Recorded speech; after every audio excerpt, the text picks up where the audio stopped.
वाह वाह करके ज़माना खाक दे जाता है। वो हिसाब हम लोगों का है कि हमारे सामने बैठ के वाह वाह करते हैं, बाद में पीछे उठ के तो हमारे ऊपर वो ताने कसते हैं। प्रोड्यूसरों की ऑफ़र आती है, डायरेक्टरों की ऑफ़र आती है, जिसम नोचना ही चाहते हैं, और क्या उन्होंने हमें घर की इज़्ज़त थोड़ी बना। जब भी आप बुराई छोड़ रहे होते हो ना, तो आपको ऑफ़र बहुत बड़ी-बड़ी आती हैं फिर। इस फ़ील्ड में आके आप जितने भी फ़ेमस हो जाओगे ना, आप लोगों को गालियाँ मिलेंगी, बेइज़्ज़ती मिलेगी, तारीफ़ नहीं मिलेगी किसी से भी।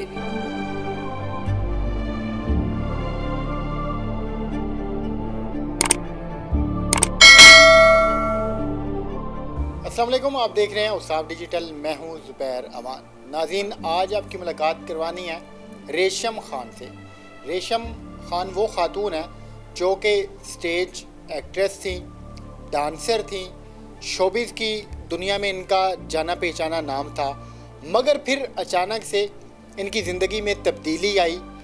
इन्होंने शोबिज़ की दुनिया को छोड़ा और मुकम्मल ये दीन की राह पे आ गई।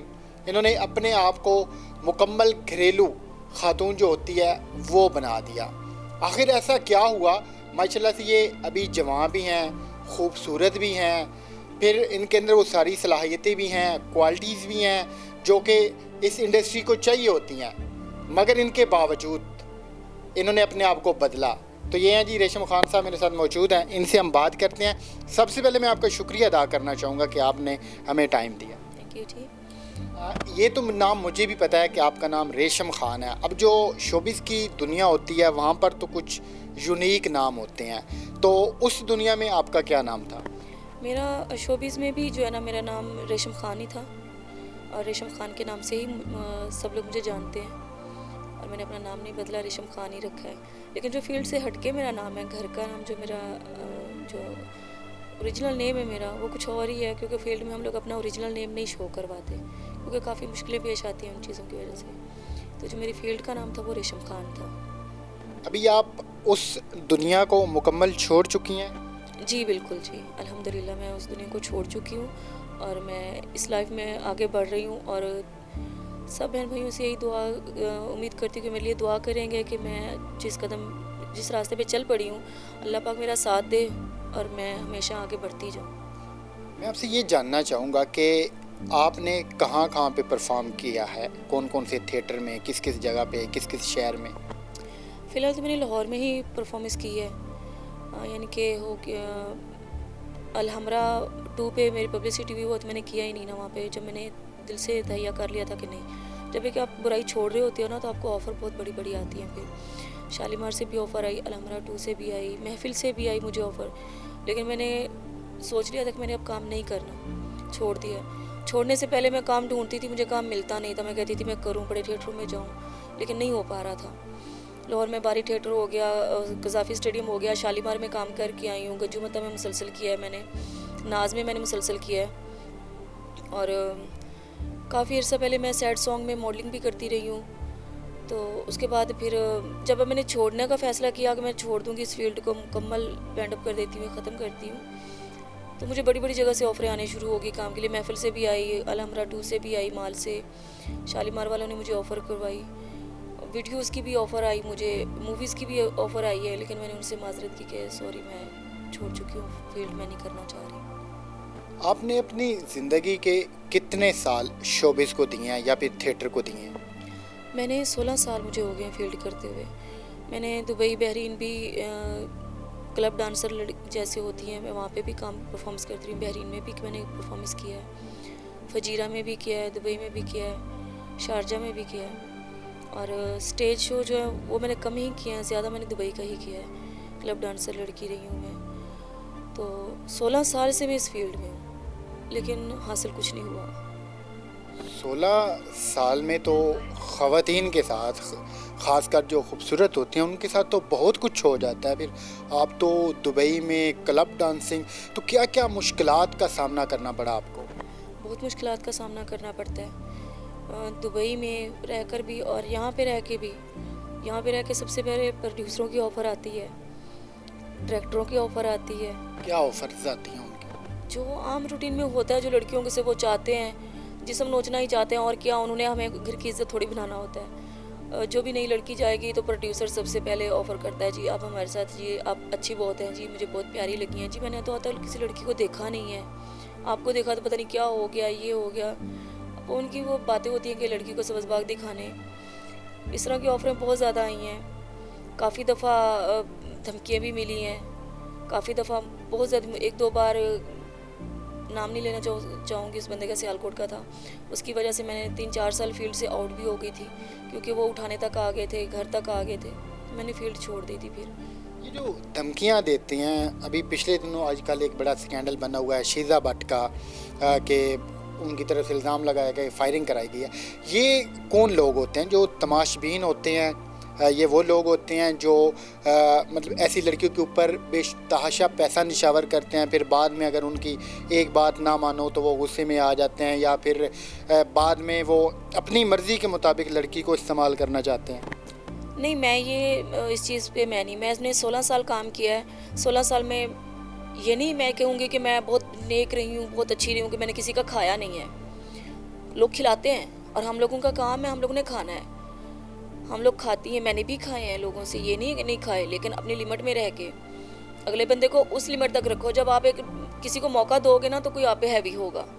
अगर एक बंदा आप उसको मौका दे रहे हो, आप उसके साथ सच्चे झूठे वादे कर रहे हो, उसको इस उम्मीद तक लेकर आ रहे हो, और इस हद तक वो बंदा आपके साथ बढ़ जाता है कि वो पिछली लाइफ अपनी को छोड़ देता है, वो सब कुछ आपके ऊपर निछावर कर देता है, तो लास्ट में आकर आप उससे अगर जान छुड़ाना चाहोगे तो वो कभी नहीं जान छोड़ेगा आपकी। एक सवाल अचानक से मेरे जहन में आया है, मुझे नहीं पूछना चाहिए, लेकिन मैं चूँकि साफ़ी हूँ तो फिर नहीं रोक पाता ख़ुद को। ऐसा हुआ है कि किसी ने आपके लिए भी अपनी टोटल जो लाइफ है वो छोड़ दी हो, अपनी बीवी को छोड़ दिया हो, अपने बच्चों को छोड़ दिया हो, अपने घर वालों को छोड़ दिया हो, सिर्फ आपकी खातिर? करते हैं, लेकिन मेरी ना एक चीज़ मैं देखती हूँ, मेरे भी बच्चे हैं, बहुत से लोग ऑफ़र करवाते हैं। अभी जब मैंने फील्ड छोड़ी है तब भी बहुत से लोगों की ऑफ़र आई है, उससे पहले भी।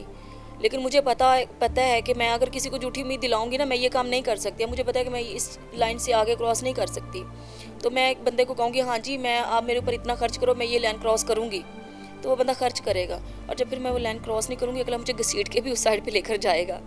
तो इससे बेहतर होता है कि अपनी लिमिट में रह के काम करना चाहिए। बहुत लोगों ने कहा है, लेकिन अल्हम्दुलिल्लाह मैं पहले भी नमाज रोज़ा करती थी, और मैं अगले बंदे को ना कन्विंस करती थी इस चीज़ के लिए कि यार जो नसीब में होता है ना वही मिलता है। नसीब से बढ़ के इंसान को ना छीनना चाहिए, ना सोचना चाहिए। तो अपने तरीके से मैं उन लोगों को हैंडल करती थी कि नहीं यार इस तरह नहीं होना चाहिए। हाँ, थोड़ा बहुत मैं नहीं कसम खाती कि मैंने खाया नहीं है, थोड़ा बहुत मैं भी खा लेती थी।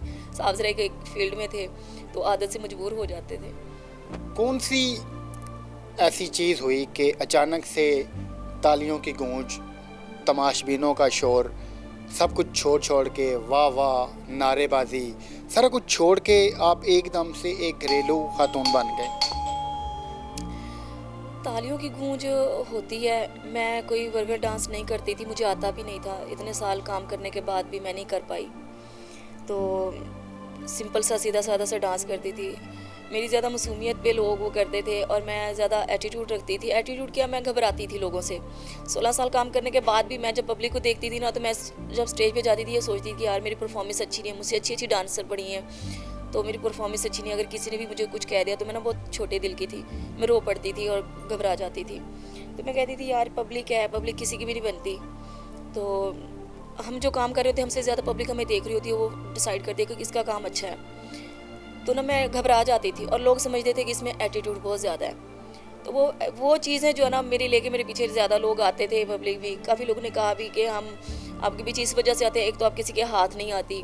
हाथ आने का मतलब कि लड़कियाँ 10,000 20,000 उसके ऊपर इनाम कराओ, 30,000 50 लाख करवाओ तो लड़कियाँ नाइट के लिए चली जाती हैं या खाना खाने चली जाती हैं। तो आपके ऊपर हम करवाते हैं तो आप इस चीज़ को छोड़ देते हो। एक मैंने कभी स्टेज पे पैसे नहीं कभी किसी से भी पकड़े थे।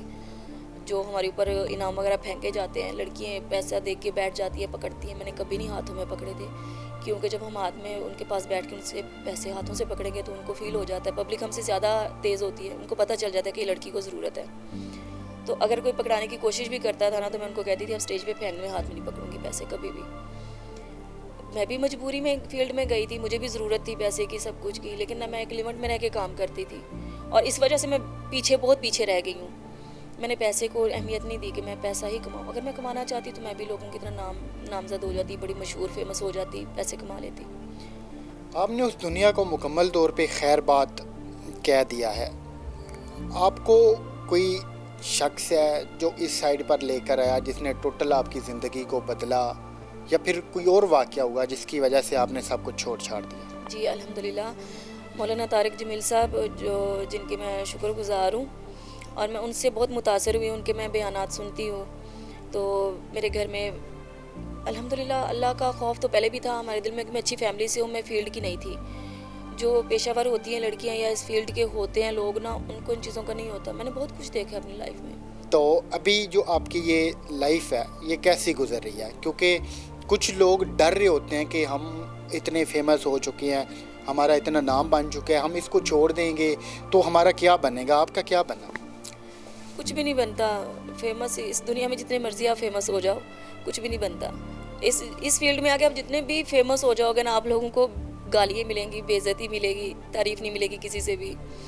और जितना मर्जी पैसा कमा लो, जितना भी पैसा होगा, आपको गलत अल्फाजों से ही लोग बाहर करेंगे। सामने बेशक आपके आके आपके फ़ैन आपको कहेंगे जी मैडम वाह जी वाह ये है।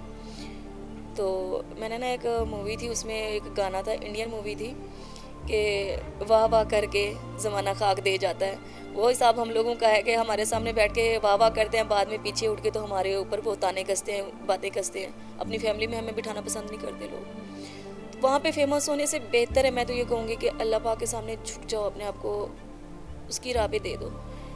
यहाँ पे जो हम लोग फेमस होंगे ना अल्लाह के सामने, वो लोग चाहे कुछ भी कहते रहें, अल्लाह के सामने हम सुरखरू हैं, ये हमारे लिए बहुत बड़ी बात है। और मौलाना तारिक जमील साहब हैं, उनका अहम किरदार है मेरी ज़िंदगी को चेंज करने में, मेरी लाइफ को चेंज करने में। मेरी वालदा ने मुझे कहा फील्ड छोड़ दो, मेरे घर वालों ने मुझे कहा फील्ड छोड़ दो, मुझे सब ने कहा। मैं कहती थी नहीं, मुझे फील्ड ने संभाला है, मैं फील्ड नहीं छोड़ सकती। लेकिन अब मैं ये सोचती हूँ कि नहीं, फील्ड ने मुझे नहीं संभाला, अल्लाह पाक की ज़ात थी जो अब तक उस जगह पे भी मुझे संभालती रही है, मुझे मुश्किलों से निकालती रही है। फील्ड संभालती नहीं है, फील्ड तो गिराती है इंसान को। ये अल्लाह पाक आपको जज़ाए खैर दे। कितना सुकून मिलता है जब आप चाहे नमाज बिछा के उस ज़ाते करीम के सामने सजदा रेज़ होती हैं? बहुत सुकून मिलता है।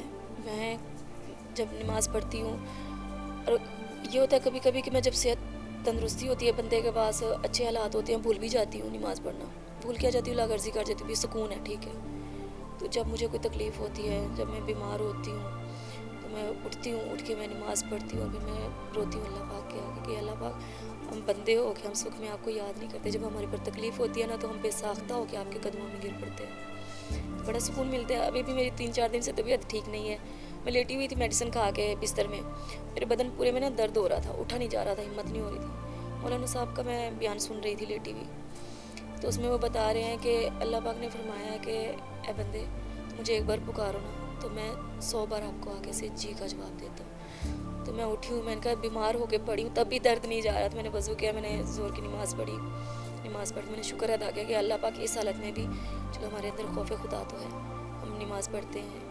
मैं कहती हूँ कि मैं बहुत खुश हूँ कि मेरी लाइफ चेंज हुई है, मेरे अंदर इंसानियत जागी है, मैं लोगों के बारे में भी अच्छा सोच रही हूँ। जब हम फील्ड में होते हैं ना, हम किसी के बारे में अच्छा नहीं सोचते, क्योंकि हमारे बारे में कोई नहीं सोच रहा होता।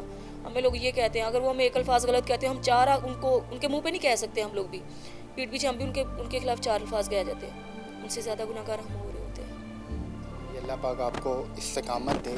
जब आप लोग थक जाएं दुनिया की मुश्किलात से, लोगों के ताने सुन के, तो फिर अपने रब के हजूर पेश हो जाएं, वज़ू करें, चाहे नमाज बिछाएं, सजदा करें, फिर उससे मांगें, उससे बातें करें।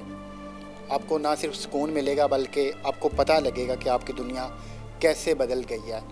तो ये आपके सामने एक मिसाल है, डांसर भी थी, एक्टर भी थी, बार में इन्होंने डांस भी किया, मगर अब मालिक ने जब इनकी ज़िंदगी बदलनी चाहिए तो माशाल्लाह अब ये अपने घर में खुशो-खुर्रम ज़िंदगी गुजार रही हैं, नमाज भी पढ़ती हैं, रोज़े भी रखती हैं, अपने बच्चों के साथ ये खुश हैं।